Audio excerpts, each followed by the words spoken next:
Ça, c'est terrible. En une phrase, le bourreau devient la victime. Si moi, je vais au palais, si je vais chez le président de la République, si je vais chez quelqu'un qui a tout pouvoir, qu'est-ce que je vais lui demander? Ah, dites-moi vous allez demander quoi? Esther a su créer un environnement pour la victoire. Shalom, shalom, chers amis auditeurs. Shalom, chers amis auditrices. Devenir un leader audacieux face à de grands défis est enfin à sa dernière séance où, après l'heure du jugement, Esther a su démasquer l'oppresseur. Et aujourd'hui, cette semaine, nous allons nous attarder sur ce que Esther a fait après avoir démasqué l'oppresseur. C'est le jour du changement de la destinée. Esther 8, verset 15 à 17. Mardochée sortit de chez le roi avec un vêtement royal, bleu et blanc, une grande couronne d'or et un manteau de byssus et de pourpre. La ville de Suse poussait des cris et se réjouissait. Il n'y avait pour les Juifs que du bonheur et joie, allégresse et gloire. Dans chaque province et dans chaque ville, partout où arrivait l'ordre du roi et son édit, il y eut parmi les Juifs de la joie et de l'allégresse, des festins et des fêtes. Et beaucoup de gens d'entre les peuples du pays se firent juifs, car la crainte des Juifs les avait saisis. Je suis dans la joie. Je suis dans la joie. Une joie immense. Je suis dans l'émotion. Ah, malheureusement, je ne sais pas chanter. Esther 8, du verset 15 au verset 17. Le courage d'une seule femme a changé le calendrier d'une nation entière. Et vous savez, quand je parle de destinée, je vous dis que mon Dieu est celui qui change les destinées.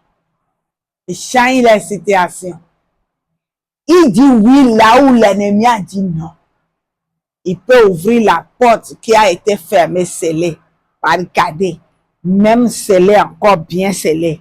Dieu, il l'ouvre, mais quand lui, il l'ouvre, personne ne peut fermer. Ah, le jour prévu pour le massacre est devenu le jour de la lumière et de la joie. La Bible dit que les gens se sont fait juifs. Qui ne veut pas ce qui est bon? Vas-y, fonce, avance, leader. Vas-y encore, mon frère, ma soeur. Ne te décourage pas. Sois audacieux, prends courage. Ta foi t'accompagne. Les gens vont te suivre. Ils vont se joindre à toi. Regardez le transfert de la richesse. Vous savez ce qui s'est passé? Je n'ai pas le temps. Lisez tout le livre d'Esther. D'abord, le roi n'a pas pu dormir une nuit et il a demandé aux sages de venir. Ils ont fouillé les livres des chroniques, les archives. Puis quelque chose me dérange. Et c'est comme ça que petit à petit, le roi a découvert que Mardochée est celui qui avait sauvé sa vie en dénonçant deux eunuques qui allaient le tuer. Et quand Mardochée a fait ce bien, ils ont écrit ça dans les chroniques. Mais Mardochée n'a pas été récompensé. Et le roi fait appeler Aman. Le boss, c'est ça, non? Présumé boss. Il est venu, le roi lui dit, qu'est-ce qu'on fait à quelqu'un qui a fait du bien au roi? Aman plutôt pensait que c'est lui encore le roi veut honorer. Le roi lui a demandé comment il va honorer quelqu'un. Sans dire Mardochée qui m'a sauvé la vie, sans récompense. Et Aman a dit tout ce qu'il allait dire pour monter dans son orgueil le plus grand. Il dit, prends le cheval du roi. L'habit, le pain que le roi prend pour se couvrir. Regardez, tout était arrangé pour que Aman devienne encore plus grand. Il a donné une proposition en sa faveur. Les gens vont croire qu'ils te détruisent, mais ils te béniront. Alléluia. Mardochée était quelque part dans sa difficulté, dans sa situation. Et le roi a envoyé Aman voir chercher Mardochée. Le boss est devenu quoi? Je ne sais pas comment on appelle le contraire du boss. Aman est devenu maintenant celui qui allait conduire Mardochée dans toute la ville. Si il sera sur le cheval du roi, dit que on va l'honorer. Est-ce que je ne me mets pas dans cette gloire-là que le Seigneur nous élève? Si Dieu vous élève, c'est mieux qu'un homme vous élève.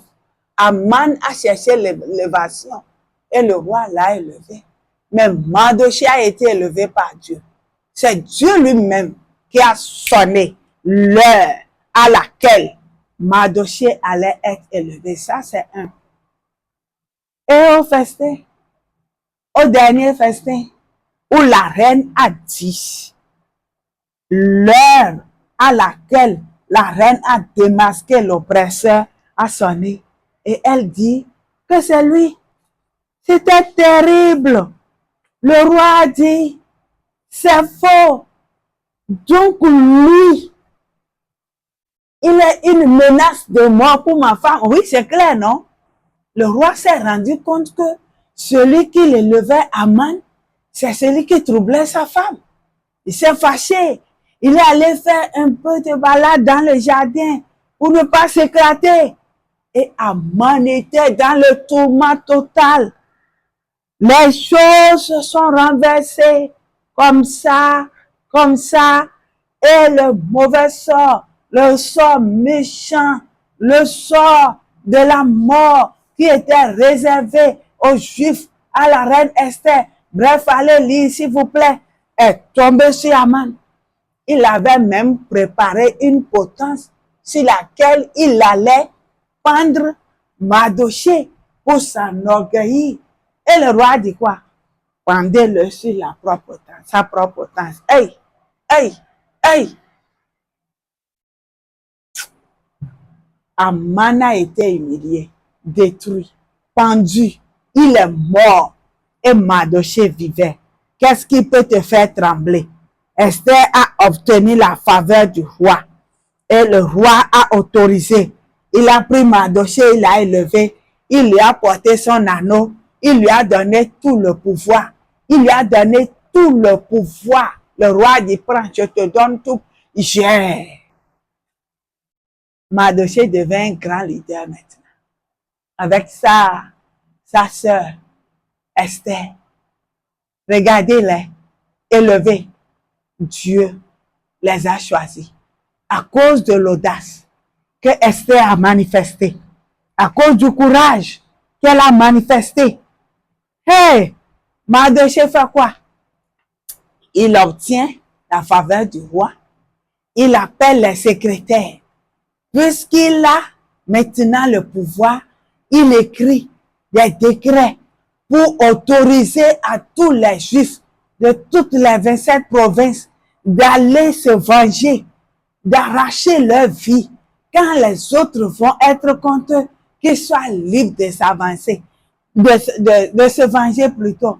Puisque la loi des pères et des mères était irrévocable, Le roi ne pouvait pas annuler celle qu'il a autorisée de signer en demandant que les justes périssent. Mais il vient maintenant avec la stratégie du leadership de Esther, envoyer encore un autre décret qui autorise que les Juifs se défendent. Les nouvelles lois sont là et elle a sécurisé l'avenir des générations futures. Regardez, Mardochée autorise et installe la fête du Purim où le sort qui était mauvais, le dernier jour de leur vengeance, est devenu un jour de fête. Le jour de cette vengeance où les Juifs ont pu arracher leur vie, ont été restaurés. La maison de Haman a été donnée à Esther. Esther a nommé Mardochée, l'a établi sur cette maison. Et Mardochée était celui qui avait pris la plus grande place dans ce royaume. Il était honoré et la reine était celle qui est considérée et aimée par le roi. À partir de ce moment, le roi pouvait se rendre compte que sa reine Esther a risqué, qu'elle a vécu le traumatisme, elle a souffert avec cette crainte de mort. Et nous pouvons comprendre que quand Dieu dit oui, personne ne peut venir dire autre chose. Dieu avait dit qu'il protège cette nation. Dieu avait donné la grâce au peuple et Dieu avait établi Esther comme reine. Le peuple de Dieu a compris que par Esther, Dieu l'a sauvé.